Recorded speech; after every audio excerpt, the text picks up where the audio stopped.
Sooner or later, every one of us has to read a book we don't want to read. In fact, it's sometimes the very assignment, the requirement, that turns us against the book. We might know absolutely nothing about the book, except we don't want to read it. Nonetheless, we must read it. Our very job or grade may depend on it. All these factors are going to make the book that much more difficult, unless we can find a way to make it more bearable. Otherwise, you'll postpone the reading until either you fail the assignment or you turn to stone like this guy. So here's a formula for making it easier to read a book you don't want to read. I thought of it the other day when some tree surgeons came to my house to remove a towering 80-foot pine tree next to my house. To be more exact, it was a leaning pine. As you can see here, it was leaning and endangering my roof, my fence, my neighbor's tool shed, and another neighbor's fence and garage. As much as we all hated to sentence that old pine to death, there was too much riding on its tilt, especially when we thought about the weight of the snow that would be riding on it in another month. If we didn't take the tree down, Mother Nature might do it for us. And quite frankly, sometimes she's a little messy when she takes things down. So like that book you don't want to read, the tree had to be taken down. But because of its position tucked between the three houses, it had to come down very carefully. So we called the tree surgeons from the Paul Bunyan Wood Company. That actually was the name of the company, appropriately enough. Wait a minute. What does this have to do with your reading that dumb book you don't want to read? Bear with me here for a few more seconds. Tree surgeons never take down a tree this size all at once. They take it down piece by piece. By the same token, few people read an entire book in one evening or one sitting. They read it in pieces or sections, except, of course, for dumb people who think they can read and digest the whole book in one night. The night before the report or the assignment is due or the test is to be taken. Watch. The tree surgeons arrived with their crane and equipment, and the first thing they did was to stabilize the truck. The truck that would hold the crane, that would hold the bucket, that would hold the tree surgeon. They made sure they were on stable ground. When you're reading, you need to stabilize yourself first. Unfortunately, too many folks think that means getting as comfortable as possible, like this guy, which often puts you to sleep. Here's a fact. When the feet are elevated to the same level as the heart pumps less oxygen to the brain, and that brings on drowsiness. The lesson here, get comfortable and stable, but not too comfortable, and keep those feet lower than your heart if you want to stay awake. The next thing the tree surgeon does is cut away the lower part of the tree's branches, one by one.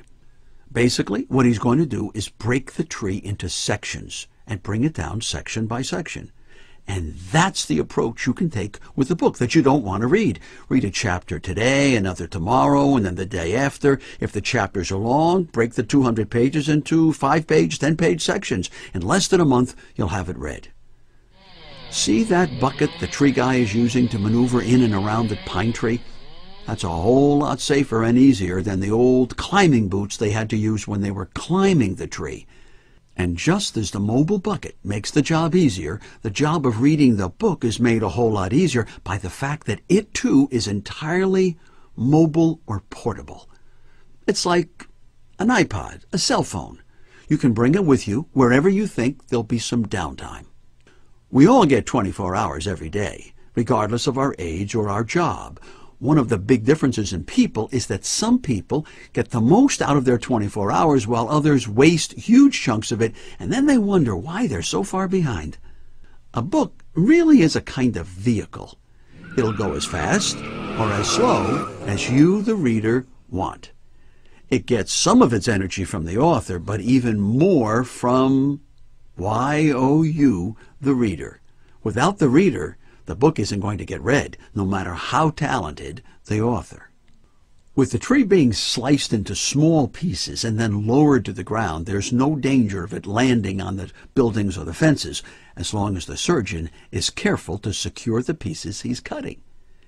In much the same way, when you're reading the book, if you're not paying attention, If you've got other things on your mind, you'll end up damaging your understanding. The tree surgeons were not listening to their iPods or taking cell phone calls or even drinking coffee. Not that you can't snack while reading. I'm talking about the other things, the distractions, like phones, pagers, television, and sometimes music. The more you're distracted, the less you'll understand. Imagine if that guy were taking phone calls from his wife or kids. If he was, I wouldn't want to be working beneath him. Try to cut yourself off from environmental distractions during the time you're reading. Some people can listen to music while reading or doing homework, but others cannot. The decision is yours, but be honest with yourself. If it's distracting, cut it out. Needless to say, the surgeon needs the tools of his trade. So too with reading. One of the great American minds of the last century, a guy named Mortimer Adler, once observed that you should never read a book without a pencil in your hand or a pen. If it's a library book, use Post-it notes. I'm not saying that you should take notes all the way through the book, although sometimes that's necessary. Think of those notes as a conversation with the author. The words printed on the page are the author's words directed to you, his part of the conversation. Your note in the margin or on the Post-it note is your response to what the author wrote. Believe it or not, this activity reinforces understanding. By adding a physical activity as small as note writing, you're engaging an extra part of your brain. The more active the brain, the more you remember and the less likelihood you'll fall asleep.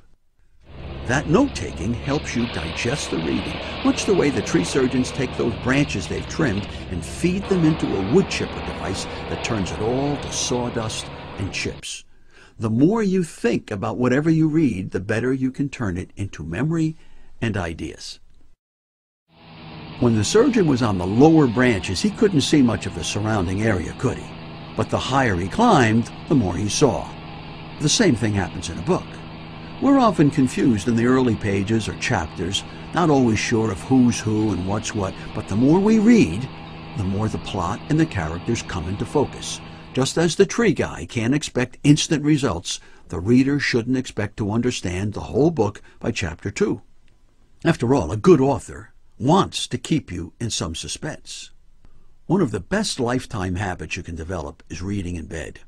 I know that seems to contradict what I said earlier about the feet being level with the heart, but hear me out. When you read in bed, usually it's not for comprehension. This is reading done to relax you, to help you slip into a good night's sleep. Pure pleasure. You could call it a kind of night school. You're training the brain to associate reading with a non-threatening, pleasurable experience. That's great training. I might add, the brighter the bulb in your reading lamp, the longer you can read without your eyes growing tired. So, if you're interested in falling asleep easier and earlier, keep the light or the bulb turned to the dimmer setting when you read.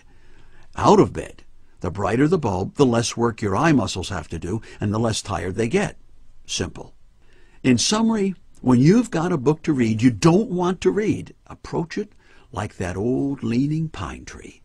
Take it down, piece by piece, branch by branch, chapter by chapter, or page by page. You'll be surprised how much easier it is than waiting until the night before the assignment is due or the test must be taken.